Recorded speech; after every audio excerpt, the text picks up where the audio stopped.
guessed it right. It's 4 o'clock on Wednesday. 4 o'clock rock. 4 o'clock rock on Wednesday. Think Tech Power, Think Tech Now, Think Tech Together. Sharon, Moriwaki, and me doing our regular thing Energy here on Wednesday. Hawaii, the state of clean energy. Whoa. We have two special guests. One is Eric Reichel. He's a co-founder and VP of Blue Pillar. We're going to hear more about that in a minute. And Gene Wang, CEO of People Power. Yeah, thank you, Gene. And we're going to talk about what these guys do. Are you both here for the Verge thing? Is that what it is? I'm here for the surfing. Perfect. But I'm going to go to Verge too. In reverse order, yeah, okay. So the first question is, what brought you to Verge? What was good and attractive about coming to Verge? Eric? Sure. So, the things that it's going to take to bring us into this new sort of energy economy is leadership, policy, and innovation. And Verge has brought those three things together here, so it's very exciting. Yeah, okay. And Gene? I think I won a Verge 25 award several years back, and I've been following their great articles and conferences ever since, and I just love it here in Hawaii. We also were an energy accelerator portfolio company, so I had a chance to Eric come. told me he was in it. Yeah. You guys know each other? Is that what No, we're I don't think so. different I years. don't think so, yeah. But we same need, ohana. We need to introduce you guys, to Absolutely. one extended family. Yeah, all right, all right. Yeah. All Nice right, to meet you. see? They met here on Think Tech. Right, absolutely. So let's talk about your companies. Eric, what does your company do, Blue Sure. Pillar? So Blue Pillar is an energy IoT platform company. We help large commercial property owners to connect up and integrate all of the energy assets they have behind the meter and take a more proactive role in sort of the new energy economy. Okay, connect up, what does that mean? Connect Up, so it's a software platform, but we are experts at taking old legacy equipment and new equipment and making it all communicate and talk. So our customers can get better control of their infrastructure. Does that mean you write custom code for them? No, that's what makes us different, is we do it in a non-custom way. So it's a lot faster and cheaper than sort of traditional system integration projects, and allows a lot of the business cases that didn't make sense before possible. So what is that non-custom way? I mean, can you explain that versus a custom way? Sure. So the traditional way is to sort of custom science project the integration of all this equipment. And we've made it more of a configuration exercise, and we have a very repeatable way of inventorying a facility and all the equipment that they have in a building, and sort of auto-configuring the platform to connect up to all that different equipment. If I had to guess, I would guess that's your secret sauce. That's the essential. That is, yeah, the process and the tools that we have that allow that sort of automation. Yeah. By the way, Gene, if you want to make notes on this, you're free to do that. I'm going to start writing this down. Yes. So, but Sounds you're a great. co-founder, Eric. That means, you were there at the inception of this company, this whole idea, the whole secret sauce. Then you must be a programmer. I am not, but we This is have some very great We're on a programmers. pilgrimage trying to find a programmer and all Yeah. that. You're See, from there we out here go. to get to Yeah. you. So what happened? I mean, what was the idea, the seminal idea that made this all come together? Well, the key with any good startup at the beginning is to find a customer who's got a pain point that you can help solve. And in our case, it was a hospital that had varying infrastructure and age, and was on a search for a solution to help them get better control of it. That was in Minneapolis. No, it was Duke University Medical Center in North Carolina was our first customer. So, having that sort of tenant reference customer to help, build our solution around was very important in their So lives. the outcome of your software, your special sauce, is that my building, my commercial building, my Yep. health center, whatever it is more efficient now. Yep, more efficient, also more resilient. So it really depends on the mission of the organization or the facility and what they're trying to accomplish. But resiliency, energy efficiency, becoming more self-sufficient, at the end of the day, sort of being more in control of their energy situation. And of course, if I'm the manager of this facility, I can just go on my computer, call up a web page, Yep. and see all the analytics right there. in All the front of me. information, yep, exactly. Now, you, back in wherever you are at the time, where's your Yep. headquarters? We have two offices, Indianapolis and Frederick, Maryland. Okay, so which one do you spend your time? Back in Indianapolis, yeah. Indianapolis. So you also can call up a web page and go on and see his analytics. Yeah, so it's a service we offer for our customers to help make sure that their systems are up and running and well maintained. We have visibility. So you can to it. tell by looking, and then you can pick up the phone or whatever and Let them tell know he they've got an needs- issue. Yeah, Yep. yeah. Oh, exciting. Okay, we're going to talk more about it. All right, Gene. Now you said you are a coder. Well, I started as a programmer, and I've now done 5 startups, so I'm kind of really into starting new Serial companies. person. Entrepreneur. As opposed to a parallel person, you're a serial person. Serial entrepreneur. My kids used to think that means I made like Kellogg's cornflakes and things like that. Oh, no! Since they liked it, I didn't tell them any different, but I've done 5 startups. I've led 4 companies as CEO. And the 4 startups that you left already, they're still in business. Actually, I took my first one public, and then it sold to a company that went on to become worth about $25 billion. That's a billion with a B. I That hope was you- pretty good. This will be on the final exam. Yeah, that was a really good one. The second company was in the digital camera space. We powered about 100 million phones. Agilent purchased us because they made a CMOS sensor that they needed a control chip for. So we worked with them. And then my last company was Bitphone. We made it into about 300 million phones, and we powered some of the world's largest networks, including the largest, which is China Mobile. And now at People Power, we're doing something similar to what we did at my last company, only it's in the Internet of Things space, like yours. But we're really focusing on people and end users. So we're really in the home situation, and we are all about engaging people to not only save energy, but also improve their safety and security, and then also be able to care for their loved ones while they're away. So we did discover a horrible thing after I had started People Power with my co-founder. How long ago was that? It was, I don't know, so maybe we're 7 years old now. I think in around the 3rd year, I realized people don't care that much about energy. It was like scary, and I'm thinking, oh no, this is not going to come out well. So what we did was we broadened our value proposition, and we are still very much an energy efficiency company at heart. But in order to entice people to really use our system every day, we've also focused on safety and security, as well as we're moving strongly into senior care. And we want to solve some of the world's largest problems. One of them is energy management. But that's not enough of an end user Aren't you worried that proposition. you have too many things going on? I worry about that, but it's better than too little.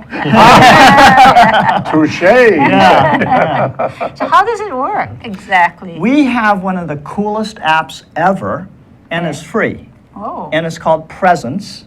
This is where Eric gets to write SENCE. Oh, notes down. Yeah. That's right, free. I got And that. we have over 1 million downloads, and people who have an old smartphone that they're not using anymore, an iPhone sitting in the drawer or an Android device, they can turn those phones into a free Wi-Fi security camera with built-in motion detection and video alerts. And we have delivered about 65 million video alerts by now. And then we upsell these users to do things like safety and security. So we would have IoT, Internet of Things sensors like window door sensors, motion detectors, really cheap and inexpensive and do-it-yourself install. And then we also have things like smart plugs, like meter readers, like ways to turn off energy when you're not Is it using it. manufacturing? We are a software company, but we work very closely with a whole bunch of manufacturers and some of the largest companies in the So world. you sell the products as well, or you put them We in do. touch with your network of manufacturers? Well, we do sell these products ourselves directly, but that's not our strategy. It really is to jumpstart the market. We are really working with some of the large utilities as well as telcos to really get this out. And this is in the household. It's more really in for the people household. and It's home. it's more in the consumer space. Unlike, sounds like you're more in the commercial space, Yep. which there's a lot of problems there. But we are really You asked earlier, why are we people power? It's because we're really engaging people and empowering them to improve their safety, their energy efficiency, and care for their loved ones. Sounds like General Electric. Well, we're not exactly those guys. Yeah, we're about 65 people, Yeah. and we work with HECO, and they're great company that to interface with. We work with Hawaii Energy, and we were able to deploy into 750 homes here in Hawaii. Now, right now, you're in 750 750 homes, and also Iolani School. And we ended up saving between 7 and 15% for the engaged households. And so we have all these tools, and we use behavioral science to try to engage people, and so they keep coming back and using our system.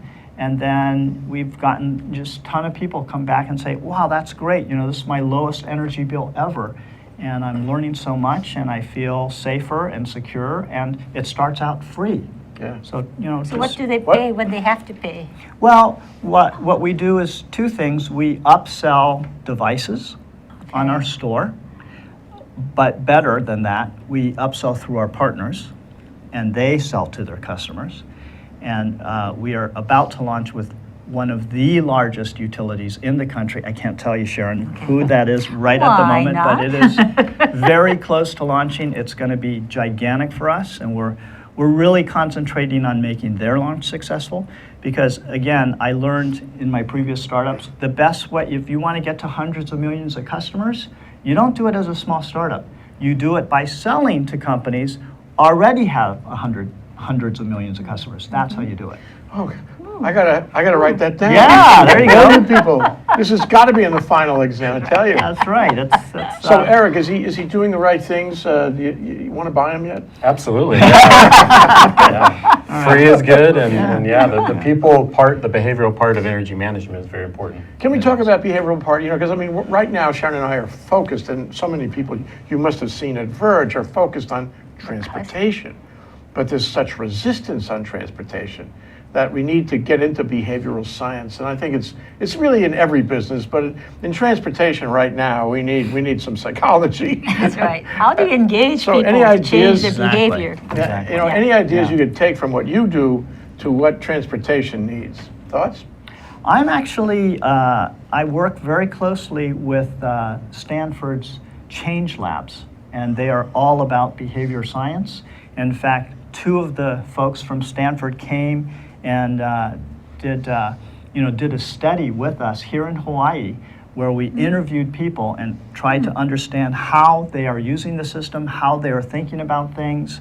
Every state is different, every country is different, and kind of using ethnography studies and behavioral science. And I'm actually an online instructor with Stanford. It's kind of not well deserved, because I am not really an expert in behavior science. You should show this to your class. Yeah, yeah. But it is really a technology of the future, where what matters to engage people is behavior science. I mean, You know what, though? really- It's a little, may I say, creepy, because you're getting into my mind. You tell me what to do. Get over it, man. It's what's going to happen. It's happening every day. It's happening every day, and the Facebook and Google and all those guys use it, and it's just try not to think about it. Okay, I got to take a minute. I got to take a minute off here, trying hard not to think about it. We're going to take a break because you said that. Eric Reichel, co-founder and vice president of Blue Pillar, and Gene Wang, CEO of People Power. What a combination. We'll be right back. Aloha! Join us at TEDx Honolulu 2016. It's at the Blaisdell, July 9th from 10 to 5. The discount code is RACHAEL_TEDXHNL. See you then.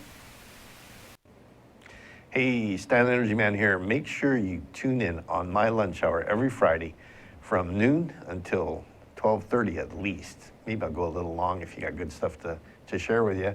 But we'll talk about energy, all kinds of energy. My favorite is hydrogen, and my other favorite is transportation and hydrogen.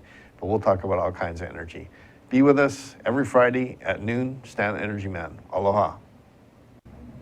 Aloha! How you doing? Welcome to Hibachi Talk. I'm here at Gordo the Tech Czar on Think Tech Hawaii, and I'm here with my good old buddy Andrew, the security guy. Hey everybody, how you doing? Aloha. Good Thanks to for have watching. him. Good to have Andrew here in the house. Please join us every Friday from 1 to 1:30 and follow us up on YouTube. And remember, as we say at the end of every show, how you doing? Bingo, we're back. We're so happy to be back. No kidding. This is a great show, you guys. Thank you very much for being here. Thank you. Fabulous. So you are both, you have this common denominator of both being part of the Accelerator. And you're in the Accelerator right now. Yep, yeah. So what's it like? Does it give you, gratification? It does actually, yeah. It's a great group of people with great connections here in Hawaii and a great reputation, and they do an excellent job of connecting you with all the right people and providing a really great sort of family-oriented experience. It's great. Yeah. So why do you think you got picked? I mean, is there any particular thing that appealed to them? Sure. I mean, I think they've been around now for a few years, and they have a portfolio of companies that is now, I think, up to about 42 companies. And we, being a platform company that integrates things together, can integrate a lot of their portfolio companies and technologies together as well. So we can be the glue to help bring in multiple technologies into projects. Synergy. Yeah. I didn't realize they did that with their cohorts. That's a really good idea. Yeah. It'll benefit everybody. And right now, I think a lot of the companies are, overlapping may not be the right word, but they're synergizable. What's going on. Well, I think you've got the marketing message that every company puts out, which is a broad message to try to not get pigeonholed, and then there's the reality of what they're all really good at. And when you start looking at the core, there's a lot of synergy, a lot of opportunity to partner and work together. And at the end of the day, this is a very large problem that one company's not going to be able to solve. We're going to have consolidation. Yeah. Well. Yeah, you have your balance sheet ready. Absolutely. And Gene, when you were picked, what project were you working on, and how has that? I guess that's one of the ones you sold off. Which company was that? No, I was working at People Power. Oh, you were? Okay. And we were picked for the growth stage. So there, we were so there's considered like a more the kind of developed. the startup and then the growth. Yeah, at least there was. Yeah, in they 2014. call it demonstration track now, but Demonstration. yeah, we were on the same track, the later stage track. Yeah. So. So when was that, Gene? 2014, and we really appreciated the many introductions that they've made, and we wouldn't have been able to get into HECO on our own. Hawaii Energy has continued to be great to work with. In fact, I'm speaking tomorrow morning, and the moderator of my panel is from Hawaii Energy. Oh, okay. So Is they're that very Ray? knowledgeable. Is that Ray? Jim Flanagan. Oh, Jim Flanagan. Yeah. Oh, Okay. Yes. Yeah. What are you going to speak on? I'm going to speak on actually, we won an award from AESP for Outstanding Achievement in Energy Efficiency Technology Deployment in the state of Hawaii. So I'll be speaking about congratulations. The that. time you won this award for Yeah. the deployment of energy here in the state of energy efficiency here in the state of Hawaii, did they know that you have a personal relationship with Barack Obama? Well, I was able to develop that afterwards because I did have a There it is. fantastic. Look at that. Okay. Look at that. Here's the president right there. Yeah. You're in the picture. You're yeah. over on the left. I'm on the Picture. left. My wonderful family is, there's Sally, and there's Gina, and there's Andrew, my wife Leslie, and there's somebody photobombing in the middle. I don't recognize him, not sure what he's doing there. Actually, I did have about a 4-minute conversation where I said, Mr. President, we saved the, using behavioral science, the engaged people between 7 and 15% on their energy, and he is really pumped about that because he's really into energy, That's and he's right. really into addressing some of these huge problems that our generations and generations of people will appreciate. That's So right. Doing good work. yeah. So And- did he tell you where it's all going? Did he tell you, what's going to happen to the industry? And no. It was Not in a 4 minutes. pretty short conversation, yeah. But I think he was very, very happy to see the the entrepreneurship that's going on, in the energy space in general, like your company. Eric, and we others. can Photoshop that. That's right. Yeah. We do amazing things with computers. That's right. That's right. How Do many another kids do you have? Two, so that, Oh, well. yeah, I'll have to work on that. If we didn't get a straight answer from the president on this, Yeah. why don't we ask you, where is it all going? Well, I think that's the great thing about Hawaii. I think the problems that Hawaii is seeing today are the problems that the rest of the world are going to see in 5, 10, 15 years. So, this drive towards more renewables, deeper penetration of renewables, and the problems that brings to the grid operator and HECO, and how to make it a sustainable, supportable, stable grid is, very unique here. So, it's exciting to be able to come here and talk with the people that are trying to solve these problems right now, with a lens on how do we do this, over time. So how do these battery and software and Internet of Things kinds of companies actually help us get to 100% renewables by 2045? How does that work? Well, it's all about data. And having access to that data so you can make faster decisions and keep things working and stable.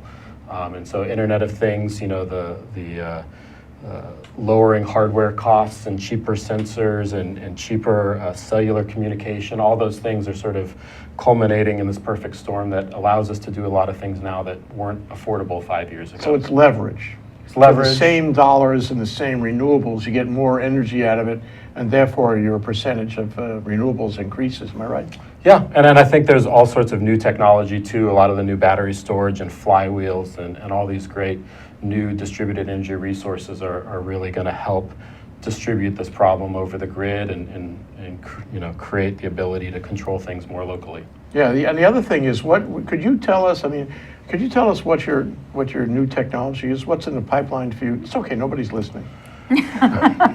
Yeah, so I mean, as this new economy is happening, this new energy entrepreneurship, there are new companies popping up every day that have great new analytics software, great new distributed energy resource technology, and they all need interconnection and the glue to work together and data to flow. So we're continually focused just on adding to our library of things that we can connect up to, continuing to make it more cost effective and cheaper to install. Does that include predictive software, predictive modules? Yeah, there's all sorts of analytics, cloud-based analytics platforms that do things from fault detection of equipment and finding problems with an air conditioning unit and why it's wasting more energy than it should, to bigger energy analytics problems of looking at grid scale problems and doing machine learning and all sorts of cool new cloud-based big data So solutions. you're upgrading your software all the time then? Yeah, and really partnering. There's not going to be any one company that can do it all. So we're always out talking to the best new analytics companies and the best new machine learning tools and integrating those into our platform. So you can update somebody's software remotely? Absolutely. I guess everybody does these days. That's table stakes these days. You need What to be about able you, to do that. Gene? Could you use some of the technology that Eric has? You guys want to talk after the show?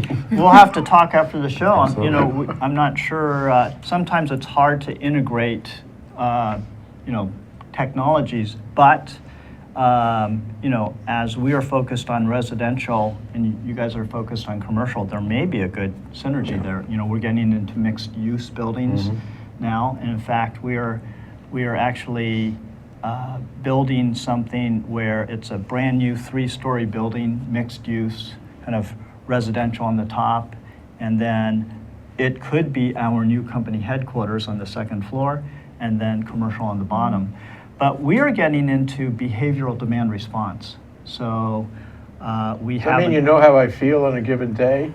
If We'd I get like up to. a little later, if I get up a little later than my ordinary wake-up time, I'm feeling a little blue maybe, and therefore I'm going to use more or less power. Is that kind of psychology? Well, it is that kind of psychology, and it is that kind of machine learning. One of the things Artificial that's very, intelligence, it's we're talking. artificial intelligence, and deep learning, and one of the things that in general is the people matter. You know, if you just approach energy as a bunch of things, you miss a lot of, you know, you really have to modify and engage people so that they want to do some small things that they may not care about explicitly, but because you've built a motivation bridge between these actions that you want them to take and great results and things that they really care about, that's how you can really scale up massive change. Now I understand why you do all these various things, Yeah. which are not really unrelated. They're all part of daily life. Exactly. And the information, the data can talk to itself, talk to each other. That's right. So that one can learn from the other. And so it's a style of life issue, and you Right. can put it all together with artificial intelligence Exactly. and deep learning and all that. Exactly. So- My first startup was an artificial intelligence company. And if you think about it, Nest has come out with this learning thermostat, but it's really kind of slow to learn. Why couldn't you take any connected thermostat and make it a more intelligent learning thermostat, connect it with all of these sensors that are going to be all around you, and in fact, an affluent home by 2022, basically should have around 500 sensors. 500, that's the magic number. It's huge. Okay, Sharon, we're out of time. I think Gene and Eric have presented very well, but it's up to you now to wrap all this together and summarize it so Well, people I will know. First want to thank both of them for coming and really putting us to the next level of the connection, not only of things, but of people. Yes. And I think that's the magic juice, I think, of getting us into the future, of really working together in partnerships with the utility, with people, the household, and commercial enterprise. So thank you all That's great. very much. Thank you very much, Eric Reichel, co-founder and vice president of Blue Pillar, and Gene Wang, CEO of People Power. You guys are terrific, and you're terrific together, too. All right, Thank you. Thanks a lot. Thank you. Aloha. Aloha. Aloha. Aloha. Thank you, Sharon.